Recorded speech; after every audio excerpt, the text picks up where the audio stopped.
Saya berikan kesempatan pada Kiai Zaitun Rasmin. Ada yang ingin disampaikan, silakan. Iya, jadi saya ingin, ini kalau closing statement ya. Ya, sekalian. Baik. Pertama, yang tertinggi yang diberikan pada seorang di atas ilmu itu namanya hikmah. Wa may yu'tal hikmah faqad utiya khairan katsira. Siapa yang diberikan hikmah, dialah yang diberikan kebaikan yang paling banyak. Ya. Jadi ini lebih mendalam, lebih tinggi daripada ilmu. Dan ini yang banyak kita kehilangan. Hampir semua level kehilangan kita.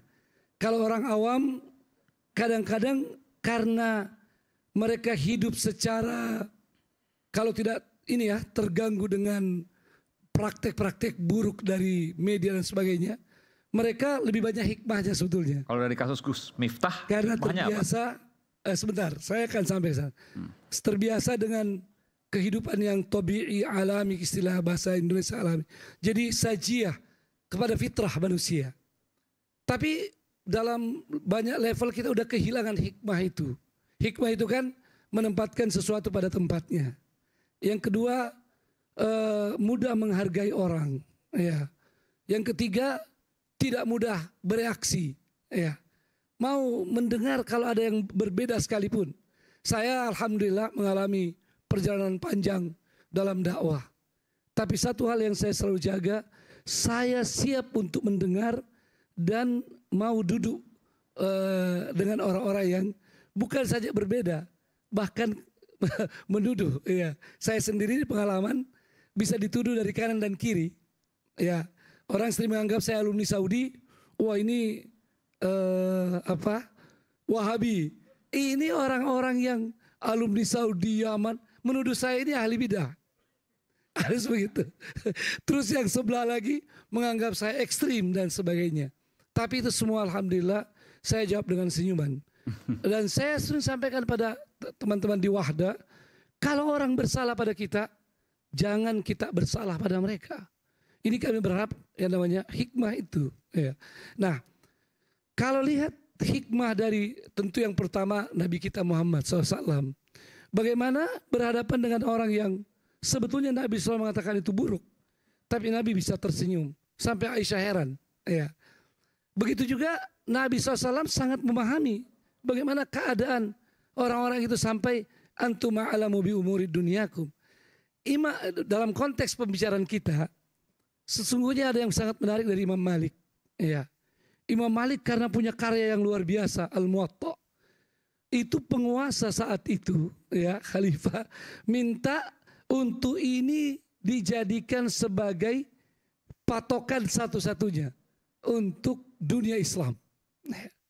Coba lihat hikmah seorang ulama luar biasa. Beliau bilang jangan, ya. Padahal kalau kita, apalagi kalau jadi proyek, senang banget. Imam Malik melarang, jangan, ya, sebab ilmu ini sudah tersebar dan tentu akan ada perbedaan-perbedaan dalamnya. Tadi banyak telepon saya lihat, Kiai.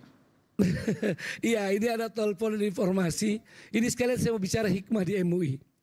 MUI terkadang kelihatan begitu kencang pada masalah tertentu dan terkadang seperti diam pada masalah lain. Ini semata-mata hikmah. Kalau MUI tidak dengan hikmah, mungkin banyak persoalan besar terjadi di negeri kita ini.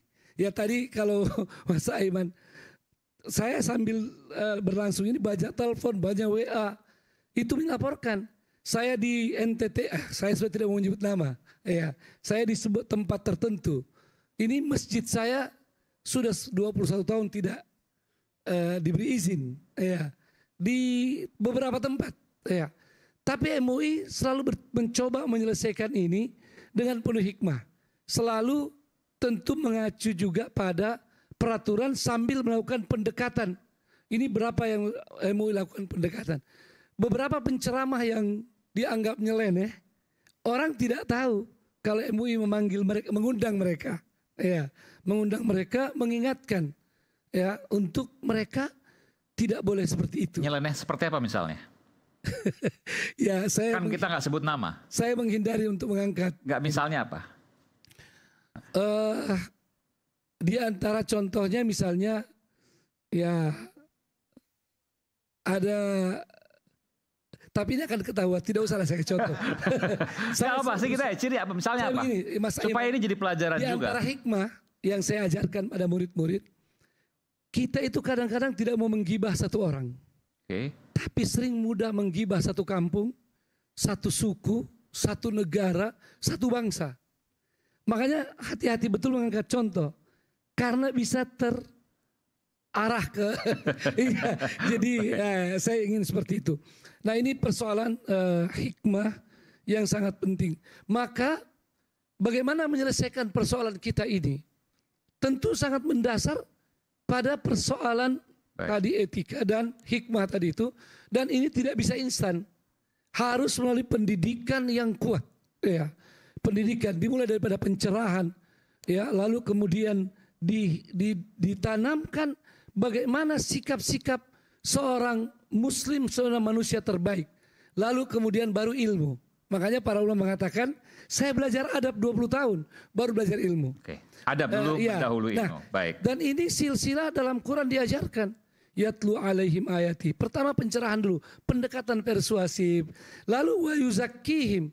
Ketika wa yuzakkihim ini penyucian hati, pembentukan karakter. Baru yang ketiga, wa yu'allimuhul kitab, baru ilmu yang banyak. Ini yang tadi dikeluhkan termasuk oleh Cak Islah. Insya Allah kita akan tapi terakhir saya closing, saya setuju bahwa tetap harus ada yang namanya standarisasi. Karena ini adalah kehidupan majemuk, perlu sekali dai kita ilmu etika termasuk wawasan kebangsaan. Wawasan kebangsaan sangat penting. Jangan terjadi kita mudah mengkafirkan, mudah membid'ahkan, mudah menyesatkan, atau juga mudah menerima hal-hal yang sudah melanggar agama, melanggar etika kebangsaan. Ini semua diluruskan. Terima kasih. Makasih, Kiai. Makasih, silakan. Jadi nggak hanya satu sisi, tapi juga ada sisi yang lain. Tadi disebutkan di NTT, disebutkan tadi ada masjid yang kemudian juga susah untuk dibangun. Ya, menurut saya itu adalah sama ya. Pelarangan terhadap rumah ibadah manapun, apakah itu gereja, apakah itu masjid, apakah itu vihara, ataupun kuil atau apapun gitu ya. Pelarangan orang untuk beribadah adalah sesuatu yang tidak bisa diterima. Itu harus ditolak. Dan saya akan mengatakan bahwa sebaiknya justru itu dibicarakan secara terbuka. Setuju. Tidak ditutup-tutupi justru ya. Kami menunggu sekali nih sikap dari MUI, menunggu dari Buya dan kawan-kawan untuk berbicara lebih terbuka di depan publik tentang ketidakbolehan ada rumah ibadah sampai dilarang, atau bahkan bukan cuma rumah ibadah, ada serangan-serangan terhadap orang yang sedang beribadah, ya, bahwa itu adalah sesuatu yang melanggar hukum dan seterusnya dan seterusnya. Kita harus lindungi orang-orang yang ingin beribadah. Itu pertama. Kedua adalah bahwa dan ini dimungkinkan untuk menjadi sebuah pembicaraan publik karena jangan pernah lupa kita hidup di sebuah era di mana kita mengenal yang namanya media online dan media sosial. Ya, orang seperti Gus Miftah tadi barangkali lupa bahwa apa yang dia katakan tadinya dia pikir dia bicara di lingkungan terbatas, ya, dia enak saja bisa. Barangkali dia sudah berulang kali melakukannya, tapi kemudian ketika itu diangkat di media sosial dengan berbagai macam komentar yang tajam, hasilnya beda. Hasilnya beda. Dan memang bagian yang dipotongnya hanya itu saja. Kita bahkan tidak tahu dia sedang berceramah mengenai apa. Jadi sekarang kita harus manfaatkan sebetulnya, termasuk MUI, Buya, manfaatkanlah Instagram, manfaatkanlah TikTok, manfaatkanlah YouTube untuk Buya bicara. punya kok Instagram. Enggak, MUI. YouTube ada YouTube. Tapi saya mau bilang MUI. MUI mau bikin pernyataan, sampaikan lewat Instagram, lewat TikTok, lewat YouTube dan seterusnya. Itu bisa menjangkau banyak masyarakat. Buya sering kirim video aja tapi yang upload yang lain biasanya begitu ya. Iya. Nah, iya. Jadi kalau bisa ada tim komunikasinya MUI itu. Anak-anak muda yang berpikiran terbuka. ada komisi 8 di sini. Masalahnya tuh Ibu ya, pada saat yang sama kita jangan pernah lupa. Ya, era keterbukaan ini artinya juga semua menjadi serba terbuka. Apa yang disampaikan itu bisa didengar oleh siapapun di luar sana. Ya, nah ada bahayanya di sini. Orang sekarang berkejar-kejaran mengejar viewers, penonton. Ini sudah ada teorinya sejak lama. Kehadiran televisi, kehadiran audiovisual, sekarang kehadiran media sosial dan online media itu menyebabkan ketika kita mengangkat konten, postingan, kita tuh berpikir tentang kira-kira penontonnya berapa ya. Ya, dan itu harus bisa cepat ditangkap tanpa harus menunggu sampai 15 menit, setengah jam, 1 jam. Ya, kayak misal acara ini nanti akan dipotong-potong nih kan Man ya. Pasti ada. Nah, masalahnya ketika dipotong-potong, bisa saja pemotongannya itu dilakukan dengan cara yang menghilangkan substansi, yang diangkatnya adalah yang marah-marahnya, yang menyerangnya, yang menghinanya. Nah, ini misalnya Gus Miftah harus paham tuh bahwa hati-hati. Kalau sekarang kita bicara, besok udah muncul cuplikan itu saja dan kemudian itu menimbulkan keriuhan. Nah, karena itulah ujungnya dilaporin.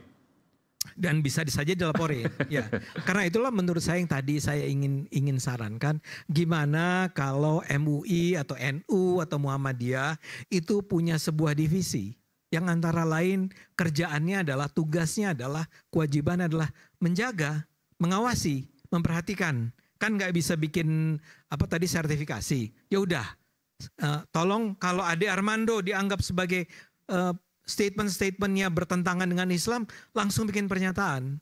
Kalau perlu bikin, Buya kirim aja ke saya, Dek jangan begitulah. Misalnya begitu, ya, atau apapun. Tapi yang seperti Anda katakan tadi, orang tuh perlu tahu, ini boleh nggak sih bercanda seperti ini? Boleh nggak sih menghina orang lain dengan cara seperti ini? Harus ada badan yang punya otoritas. Saya ngerti dengan concern Kang Maman, ya. Cuman buat saya tadi kan pertanyaannya adalah siapa ya yang bisa melakukan itu. Nah sekarang nggak usah pakai sertifikat dulu lah. Misalnya nggak mungkin dilakukan, tapi paling nggak ada yang bersuara. Jangan lakukan. Dan itu adalah MUI. Dan menurut saya bisa MUI, bisa Muhammadiyah, bisa NU, gitu, bisa siapapun. Baik. Ya. Tapi harus ada lembaga yang punya otoritas melakukan itu. Terima kasih. Baik, silakan. Balik apa yang dikatakan Bang Ade Armando, memang akhirnya penertiban juga. Nah, adapun dakwah, siapapun mulai dari individu, mungkin kelompok, ormas, golongan, atau partai manapun, ada satu sisi yang memang harus berdakwah. Sampaikanlah itu kebaikan walaupun kita belum pernah mengerjakan kebaikan. Begitupun, laranglah, sampaikan larangan untuk menolak keburukan walaupun kita belum meninggalkan keburukan. Jadi memang harus dakwah, jangan dibatas-batasi, apalagi sampai di sertifikasi. Mungkin kalau standar-standar semuanya insya Allah ormas-ormas melakukan pendidikan, diklat. Pendidikan dan latihan itu pasti ada. Baik dai-nya, kemudian dari struktur-struktur yang lain pasti itu terlatih. Dan itu sudah dijamin untuk bisa terjun ke masyarakat. Cuman masalahnya lagi kembali kita kepada netizen ini, ada unsur politik di sini. Kita melihat ini ada unsur pemerintahan yang saat ini berkuasa ingin diserang oleh lawan politik. Karena ini serangan, saya melihat ini serangan yang begitu dahsyat, yang begitu luar biasa, yang bukan lagi masalah Miftah, tapi ingin diserang daripada perjuangan, daripada sisi dakwahnya. Seakan-akan mereka membentuk opini, itulah dakwah. Itulah, dari kasus Gus Miftah. Dari kasus Miftah ini seperti itu. Karena kalau kita melihat sanksi hukum, bisa diberikan sanksi hukum. Begitu juga kita melihat daripada dakwah itu, yang paling berat itu diberikan sanksi sosial. Sanksi daripada masyarakat ini sudah tidak mempercayai. Karena memang kita melihat ada unsur-unsur digeser untuk ada pemisahan-pemisahan agama yang untuk tidak sampai seluruh urusan ini diurusi dengan agama. Padahal Islam itu sudah menyatakan ya ayyuhalladzina amanu udkhulu fis-silmi kafah. Artinya, hai orang-orang beriman, masuklah kamu ke dalam Islam secara keseluruhan. Nggak bisa Islam dipisahkan dari politik, ekonomi. Bahkan Indonesia ini adalah berketuhanan yang Maha Esa. Nggak bisa melepaskan ketuhanan yang Maha Esa dari segi apapun. Mau itu budaya harus tunduk kepada ketuhanan yang Maha Esa. Baik Pancasila kedua, ketiga, keempat, kelima itu harus tunduk kepada ketuhanan yang Maha Esa. Itu adalah konstitusi negara kita. Nggak bisa kita menyampingkan unsur ketuhanan, apalagi memisahkan politik dari agama. Jelas fatwa MUI tahun 2005 nomor 7, sekularisme memisahkan politik dari agama itu haram. Tapi bukan politik pragmatis, politik yang ngajak memilih dan seterusnya. Artinya politik secara... Ini dai kita bicara ya? Dai harus menyampaikan pesan-pesan politik. Tentunya dalam hal politik, ada yang betul-betul kita melihat ada kemaslahatan yang banyak. Juga ada mudorot yang dikit, pasti ada. Nggak mungkin Islam nggak bisa menyelesaikan masalah politik. Nggak mungkin Islam nggak bisa menyelesaikan. Semua bisa diselesaikan oleh ajaran Islam. Karena Islam rahmatan lil alamin. Nah, untuk itu kita melihat Islam bukan Katanya boleh tadi sampaikan boleh. Bahwa tadi sampaikan Gus Islah itu bahwa politik iya, politik praktis ya nggak apa. Oke juga karena Islam rahmatan lil alamin, fisil mikafah. Ya. Semua itu harus menyeluruh. Harus menyeluruh. Jadi memang Islam bisa hadir dalam segala bidang apapun, nggak bisa dipisah-pisahkan. Termasuk politik pragmatis tadi. Termasuk politik pragmatis yang memang ada tujuan maslahat yang banyak. Politik pragmatis itu pasti ada tujuan maslahat yang banyak. Nggak mungkin kita milih si A, si B, si C nggak apa-apa ketika dai seperti itu. Busuk. Artinya politik bisa suci tergantung siapa yang membawa. Milih si A, si B, si C nggak ada masalah ketika dai mau itu. Ketika kita beristihad, pasti istihad itu bisa ada dua nilai. Ketika istihad itu membawa maslahat yang banyak, dapat pahala yang berlipat ganda. Ketika istihad itu gagal, tetap enggak Allah memberikan nilai istihad. Nah, yang kita perjuangkan sebenarnya adalah yaitu bagaimana kita membela daripada negara ini untuk bisa eksis, untuk bisa berkesinambungan, agar jangan memisahkan politik dari agama. Karena bagaimanapun nggak bisa kita melepaskan dari unsur politik. Dari melek mata saja sampai tidur kembali kita nggak bisa memisahkan dari politik. Tapi saya mau tanya, yang terakhir, Pilkada Jakarta kok diem-diem aja kemarin? Kenapa? Pilkada Jakarta. Nah, Pilkada Jakarta ini suatu potret, satu potret. Di situ ada pergeseran nilai-nilai agama. Ada satu orang yang difigurkan begitu luar biasa. Akhirnya ulama yang banyak disalahkan. Ada partai juga semuanya disalahkan. Ada gara-gara satu orang. Ada satu orang yang mungkin dengan orang ini, kalau nggak ada orang ini salah semua. Ada satu orang mungkin mantan gitu, mantan. Satu orang ini semuanya buruk semua. Kalau dulu bicara orangnya siapa, sekarang hati-hati rupanya. Oke, terima kasih. Baik. Satu, boleh? Singkat saja karena udah waktu sudah habis. Bahwa kita ini semua harus menyadari bahwa persoalan ini memang persoalan kita bersama. Jadi kaifa matakunu yuwala. Kadang-kadang kita mendapatkan apa yang seperti itu memang kualitas kita. Maka ibda binafsi, kita mulai dari diri kita masing-masing. Terima kasih. Terakhir silakan. Ya, terima kasih. Entah itu bersertifikat, entah itu standarisasi, tapi saya melihat Cak Islah, dai sudah benar kalau misalkan umat Islam di Indonesia itu punya adab. Sekarang berarti bermasalah semua karena nggak ada adab. Bukan di kalangan bawah saja. Di gedung bioskop nyalain HP, itu ganggu orang di belakang. Kemarin saya nonton pertunjukan di Taman Ismail Marzuki, pertunjukan terhormat yang datang orang-orang terhormat. Di depan saya salah satu pakar telematika nyalain HP terus. Silau di belakang. Enggak usah. Tapi enggak, maksudku bagaimana kita bisa mengatakan dai-dainya sudah benar? Tadi Mas Zaitun bilang tergantung gurunya. Berarti dai-dai tidak mendakwakan adab. Ngomongnya yang jauh-jauh, sama dengan pelajaran kimia, ngomongnya tentang rumus-rumus kimia. Bagusnya anak-anak SD diajarin rumus kimia, saus itu apa. Itu sudah diambang bahaya enggak. Yang halal haram bukan cuma babi. Tapi kalau sudah gulanya terlalu banyak itu harus dinyatakan halal haram sama MUI. Jadi berkembang pemikiran. Jadi ngurus-ngurusnya itu yang dekat-dekat gitu. Yang anti Pak Prabowo maupun yang anti Pak Jokowi sekarang mau berharap kepada aktivis. Saya lihat di aktivis-aktivis ketika salah satu berorasi semua main HP. Lihat aja di podcast-podcastnya itu. Waduh, gimana aku bisa berharap pada aktivis? Gimana aku bisa mengatakan bahwa mereka peduli sama temannya sendiri aja nggak peduli. Aku tadi sudah mau berharap ke panitia, aku lupa. Aku mau hadir di acara ini, tapi nggak ada satupun yang main HP. Untung di forum ini nggak ada yang main HP, tepuk tangan gitu. Jadi maksudku, Indonesia darurat HP. Korea tidak mengatakan negara Islam, tapi aku nggak pernah nonton teater di Korea yang orang nyalain HP. Australia tidak mengaku negara Islam, nggak ada MUI-nya. Tapi kalau begitu kita nonton teater, bahkan saya lepas. Karena akan mengganggu. Di dalam Islam nggak boleh mengganggu orang lain. Di sini nyalain HP, bahkan sosialita. Di mana MUI ada nggak sih di Indonesia ini? Kenapa nggak bikin fatwa? Nonton bioskop, nonton nggak boleh nyalain HP, di dalam acara-acara ceramah nggak boleh, di dalam sidang MPR nggak boleh main HP.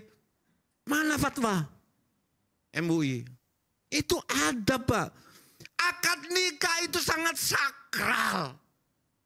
Bahkan Menteri Agama waktu masih jadi itu, teman saya juga waktu masih jadi mubalik, menghadiri akad nikah itu pahalanya sama dengan membangun masjid.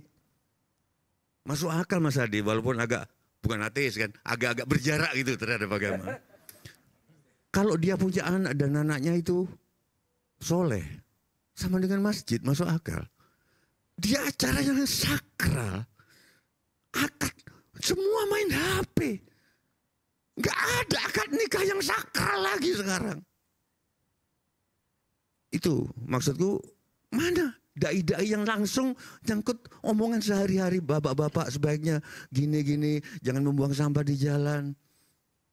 Gus Islah besok mau ke Jepang. Di Jepang nggak ngaku agama Islam, nggak ngaku apa, tapi kampung-kampung sangat bersih di Kyoto, di Tokyo. Hilang HP, pasti ketemu. Karena sejak kecil dilatih bahwa kita nggak boleh menyentuh barang yang bukan milik kita. Itu sangat Islam. Mana dai kita masihnya bicara gitu. Yang terakhir, tolong panitia-panitia pengajian bilang strict, jangan melarang pedagang ST masuk. Jangan, karena saya setuju Gus, jangan mendramatisir kemiskinan terus minta dikasihani. Kalau enggak mereka terus bertahan miskin. Enak jadi orang miskin dikasihani. Dibikin pagar, kalau mau jualan di sana, nanti yang butuh biar minum ke sana. Kalau enggak ganggu acara. Udah deh, kita jangan sok romantis-romantisan. Orang miskin kadang-kadang juga perlu diajari etika juga, jangan gitu loh. Kita ada di suatu negara yang kalau jarak pejalan kaki kita bersepeda, yang salah yang naik sepeda, Pak Buya, bener gak? Kalau orang naik sepeda diterpa sepeda motor, salah atau bener yang salah sepeda motor. Sampai kapan bangsa kita kayak gini, Aiman? Terima kasih. Luar biasa. Refleksi untuk kita semua sangat dalam ya. Baik.